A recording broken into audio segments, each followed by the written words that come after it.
You Booked It, episode 110. Hey, entertainers and performers of the world.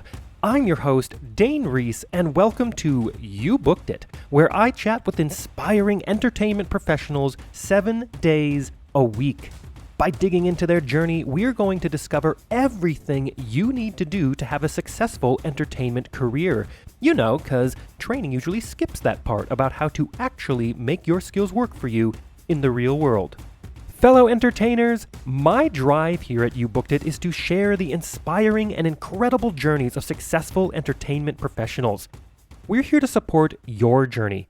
So go to youbookeditpodcast.com and join the You Booked It email community, where we dig deep into truly actionable things you can be doing right now to book that next audition, submission, or gig. If you enjoy this free podcast, please show your support and search for You Booked It on Apple Podcasts or your favorite podcast app, where you can subscribe so you don't miss an episode, leave a rating, and review. And now, let's do this. Okay, let's get started. I am excited to introduce my guest today, Michael Judson Berry. Are you ready for this, Michael? I am so ready. I have so much coffee. Yeah. Michael first began acting at the age of 6 when he got his first laugh while playing a prince in The King and I.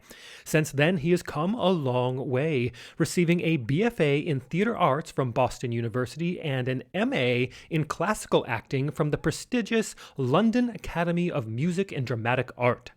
Michael has been seen in tours and regional productions around the country and is the creator of the current TikTok and Instagram streaming sensation QuaranTeaTime, in which he does a parody of Catherine O'Hara's Moira Rose from Schitt's Creek. Along with acting, Michael has extensive experience working in casting for TV, film, and Broadway in both LA and New York. Michael, that is a quick intro of who you are and what you've done, but why don't you tell us a little bit more about yourself, fill in the gaps, and a little bit more about what you do as a professional in the entertainment industry? Oh gosh, I'm exhausted just listening to that. You got me. And it's funny. I was thinking about that, and I was like, well, this, and I totally forgot you were going to do that full intro. And I was like, that was my answer to this. Yeah. Like I said, I've spent probably the last 12 years going back and forth between acting and casting, which has been a really fun journey, and primarily working in theater when I've been acting. So mostly during regional theater, I did the national tour of SPAM a lot. So lots of musicals, lots of comedies. And then the casting I've done, I've been really fortunate to work with wonderful casting directors like Melissa DeLizia, Susie Ferris, Allison Kirshner, mostly focusing on TV and film. So yeah, I think I've been very fortunate to spend a lot of time on both sides of that table. And when I'm not acting, I enjoy going for motorcycle rides with my dad and reading books in coffee shops. Yeah, beautiful. And let's move on to this next section here. And Michael, look, I am a sucker for a good quote. What is your favorite quote you'd like to share with everyone? Okay, so I don't know that it's necessarily a quote. It's one of those just things to live by. And it's so general, but it's something I think about pretty much every day, which is just a reminder that life is short. A few years ago, my sister and I were in a really bad car accident. We were hit head on by a drunk driver. Oh, no. And one of those ones where no one should have survived, yet inexplicably we did. And it's one of those ones when you're told over and over again by police and doctors that you should have died, all of a sudden, life becomes much more precious. And so since then, really, my motto is life is short, so really enjoy it. And so I try and just really enjoy where I am in this particular moment and surround myself with people I genuinely love and try and do things that actually make me happy. So, as cheesy as that sounds, I actually do think about that every day. Of course, and you had such a terrifying experience that makes that so real. Wow. Yeah. That's crazy. And let's move on to this next section here. And Michael, of course, you are an entertainer. I'm an entertainer. And I think that you would agree that this industry can be one of the most subjective, brutally honest, personally emotional industries in existence. And you know as well as I that in order to create and have a successful career in this industry like you're having now takes a lot of dedication and hard work. And while, yeah, sure, There's an outrageous amount of fun and excitement doing what we do, being on stage. There are also our fair share of obstacles, challenges, and failures we are going to experience and we're going to have to move forward through. So tell us, what is one key challenge, obstacle, or failure you've experienced in your career, and how did you come out the other side better because of it? Oh, so my biggest one that I've had probably my entire life, but really after I graduated from BU and got into the professional world, was just having confidence in the audition room. Mm, That's where I take solace in knowing Lucille Ball had the same problem. Not to compare myself to Lucille Ball, but like apparently she's one of those, like in auditions and rehearsals, she was pretty rough, but then give her an audience and she was amazing. And right. I've really connected with that. Once I get the show and once I am in costume in front of an audience, I am so comfortable, but I am the worst auditioner sometimes. And I've gotten progressively better and better. And a lot of that is just confidence. That's been my biggest problem, is walking into a room and just trusting that I can actually do it. And then I'm worth these people's time. I think that's a really big struggle that I have, that I know a lot of other people have. And what helped me with that a lot was working in casting and seeing it from the other side and seeing just how much casting directors are rooting for you. So just having to remind myself when I walk into a room, like knowing that the person on the other side of the table wants me to succeed as much as I do. Yeah, that's so great. I'm right there with you. I feel like I am not all that great of an auditioner most of the time. I mean, sometimes I Yeah. go in there and it was the easiest, breeziest thing I've ever done. But other times, Uh, oh my God, I get into my head too much, right? oh yeah, I'm the king of psyching myself out. Yeah. But you put me on stage, you get me comfortable with the show, man, I'm your guy. Oh yeah. And But then I have friends who are brilliant auditioners who are like, I don't know why you get so nervous. You just walk in and sing the song. And it's like, how are you so blasé with this? I'm right. so envious. Yeah, and I love that you brought up for a second. It helped because you were part, or you are now part of the casting side of things, and it's great to hear that from your end. That yeah, all those casting directors, they're rooting for you. They want you to be the person to cast. Oh, 100%. The biggest problem a casting director can have is too many great options. There's nothing worse than finishing a session and you don't have enough to show the team. So, really, you want every single person coming into that room to be brilliant. So good, and such a great takeaway for everyone listening. And let's move on to a time that I like to call your spotlight moment.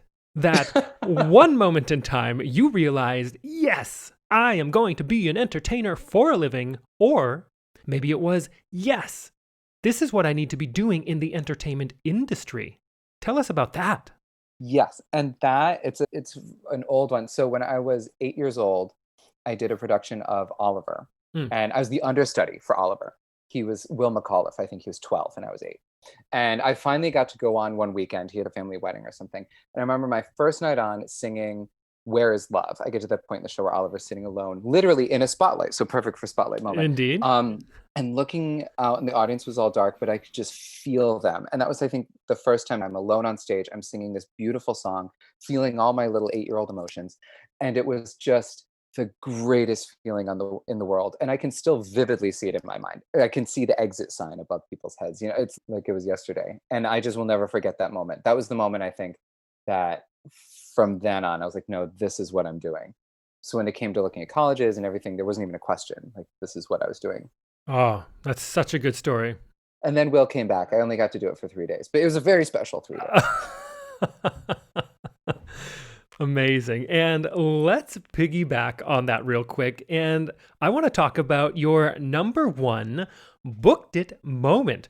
Walk us through that day, the auditions and callbacks, if they happen to be a part of it. What was going on in your life? And what about that moment makes it your favorite booked it moment? So this is a recent one, and it was for a film I did that we shot last year. It's my first like movie feature film that I got a part in, because like I said, I mostly acted in theater. And it was so last minute, which is what made it fun. I think I got the audition at 9 o'clock in the morning. My manager emailed me the script and the sides, and it was for a self tape. And he was like, "The film has already started, and this is a last minute casting. I need your tape by noon." So I had 3 hours, and I was like, I had to work that day too, my day job. And so somehow managed to rearrange my schedule, learn my lines, get to a studio, have someone film the tapes for me and get them sent in. I had no time to read the script and no time to properly prepare. So Oh, the sides seemed funny. And it was for this character who's, at the time, his character name was Tinder Ted, and he was supposed to be one of the main characters, like Tinder date. And in my head, I don't know why, he felt like Alexis from Schitt's Creek, actually. And so I did sort of like if Alexis was a Hell's Kitchen gay man. And that's kind of what I did and just threw it out there. And I found out by, I want to say, 5 o'clock that afternoon that I had booked it. Got the tape sent in and then was like, whoa, that was a crazy whirlwind. And then got the email that afternoon that I booked it. And then I was on set less than a week later. Oh my gosh. Yeah. And then, of course, got there and found out that it's actually more of a drama than it was a comedy. And I'd completely misread everything. And the director was like, you stood out because your take was just so different. And I was like, well, probably every other actor was smart and read the script. And then luckily she thought I was funny. And I ended up with a larger part being in more of the film than originally she had anticipated. So the whole thing turned out to be a wonderful experience. Oh, that's so good. And see, it goes to show sometimes you just got to throw caution to the wind and just do what you feel. Just trust your gut, make a bold choice and stick to it, I guess. Yeah, for sure. And let's take a moment to talk about the present. What projects are you working on now? What are you looking forward to? And it's a crazy, weird time, right? We're amidst this global pandemic. How do you see the entertainment industry moving forward in the next couple of years? Oh gosh. So the first one I'm working right now on this little series called QuaranTeaTime that's on primarily on Instagram and TikTok, that started out as a little inside joke with my roommate, basically, who's a big Schitt's Creek fan. And I realized doing improv classes and with friends that I could do a decent Moira Rose impression. And so that's sort of where this all came from, was like, maybe Moira Rose will host a tea time talk show.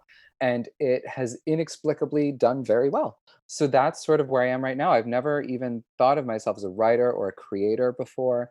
And so now I'm in charge. And every week I come up with a couple different episodes and I write them and improvise them myself and direct them and do everything myself. So that's where I am right now. And it's been this amazing learning experience.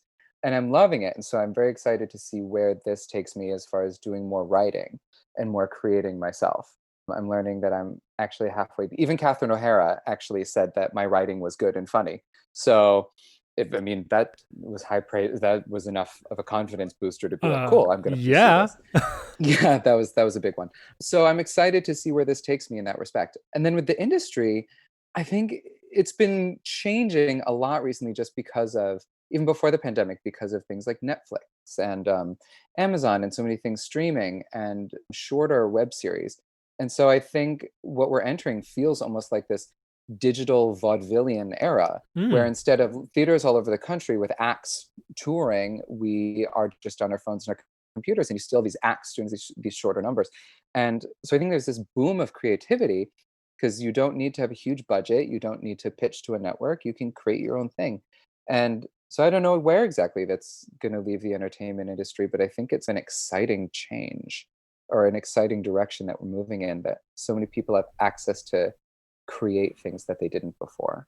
I totally agree with you. With the entire vaudevillian variety act, it's so cool. And for anybody listening who has not seen QuaranTeaTime, make sure you check it out. It is hilarious. I love it. My wife and I are both giant fans of the show and stumbled across you, and they're amazing. Hilarious. Which is why I reached out to you. Yeah, no, thank you. Yeah, it's been a lot of fun. And doing her, and then I play, a whole bunch of other characters. I had Moira interviews Britney Spears, and I do ones with the whole family. And so now I'm doing impressions that I never ever thought I would. I'm probably one of the only people on the planet who hadn't done a Cher impression before, and now I've done Cher. So again, yeah, it's been a really fun challenge. Oh, that's so good. I love what you're doing. Thank you. And it is time to move on to one of my favorite sections in the interview. I call it the Grease Lightning Round. Yes. Yes, I am going to ask you a handful of questions. I want you to answer them as quickly and concisely as possible, one after another. Are you ready? Oh, I'm so excited. Yes. All right, first question. What was the one thing holding you back from committing to a career as an entertainer? The instability of it, both financially and just the fact that you have to travel so much. And the second question, what is the best piece of advice you have ever received? My mom told me, when you're creating or acting or anything, do what you know. So when I'm improvising or writing, I'm drawing on things that I already know so they can have that basis of truth. Oh, that is such incredible advice. Mhm. Everyone, just write that down real quick. Do what you know. Yeah, she's a Yes. psychologist. She's smart. She knows what she's doing. Oh, there you go. Boom.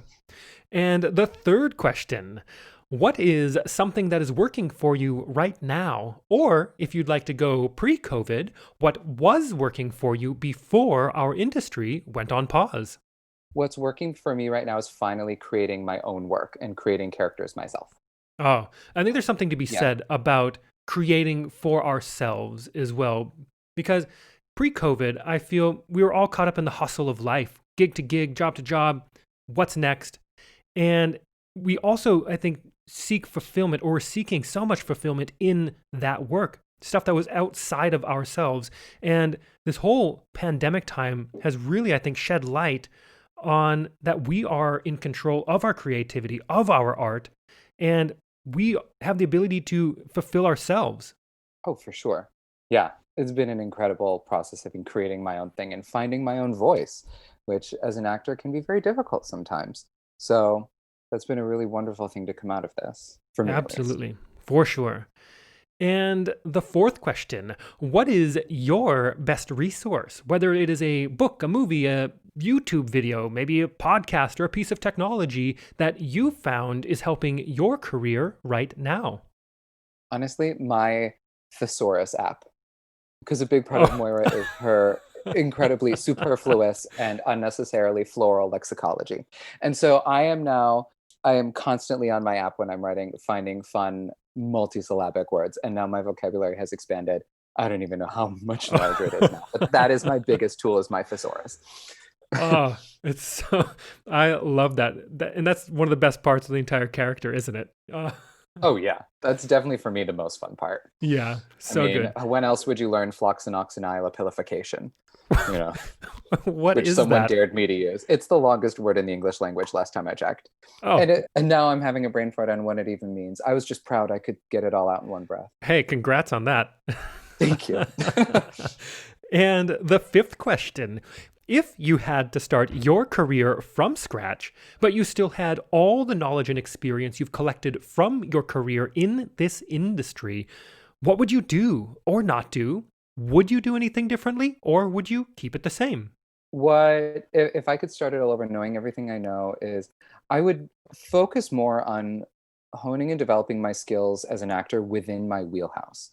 So I would try and really focus on what are the things that I inherently do very well and what are Mm, the characters I can play without even trying and really nail down and hammer those and get good at those before I start to really try and branch out. I think I tried to push myself more than I should have at the beginning. I had a professor who told us to do that when I was in college, and I wish I had listened to him more. I think I would have had more success earlier on, right. I think that's if that really makes good. any sense. Yeah. Yeah, get good at something first before you try and push yourself beyond. If that makes Yeah. sense. If yeah, or I think I didn't have a very good sense of self. I think when I was trying to tackle characters, I was like, I can play anything. I have a BFA in theater. Right. I'm versatile. I can do accents and weird voices. I can play everyone. And it's no, figure out who you are. What do you bring to the table, and then build from there. And I wish I had figured that all out sooner. Yes. Such good advice. And the last question: what is the golden nugget knowledge drop you've learned from your successful career in this industry you'd like to leave with our listeners? I think it's one with that we already talked about was just when you walk into audition, take that breath and know that casting director in front of you really wants you to do well. And I think that, at least me personally, I think it makes me feel a lot less nervous because knowing that you have a friend in the room who's really rooting for you, whether it's an open call or an appointment, knowing that as a friend and that as an ally should hopefully make you feel much more comfortable and much safer to take big choices, make big choices and take big risks. So I good. wish more actors would remember that casting directors are your friend. Yes, so good. And to wrap up this interview, Michael, it is time to give yourself a plug. Where can we find you? How do our listeners connect with you? Is there anything you want to promote? Ooh, it's right now it's all QuaranTeaTime. That's what's taking up most of my brain space right now. So that is on Instagram and TikTok under MJudsonberry, MJUDSONBERRY. So that's both TikTok and Instagram. And then I am on YouTube as well. If you look for Michael Judson Berry, I am on there. And that's where all of my quarantine times are. So if people are Schitt's Creek fans or they just like vocabulary or crazy wigs, definitely check me out. Brilliant. And for everyone listening out there, I have put the links to everything Michael just said in the description of this episode so you can easily connect with him and check out his QuaranTeaTime. It's hilarious. Do it. Michael, thank you so much for being here today. It's been an absolute pleasure to have you on. Thank you. This was really fun. Thank you so much for joining us today. My one call to action for you is to go to youbookeditpodcast.com and join our free email community where we dig deep into a continually growing resource of truly actionable things you can be doing right now to help advance your entertainment career. Don't miss an episode. We have a new guest 7 days a week. Search for You Booked It on Apple Podcasts or your favorite podcast app and subscribe today. All the best to you. We'll see you tomorrow.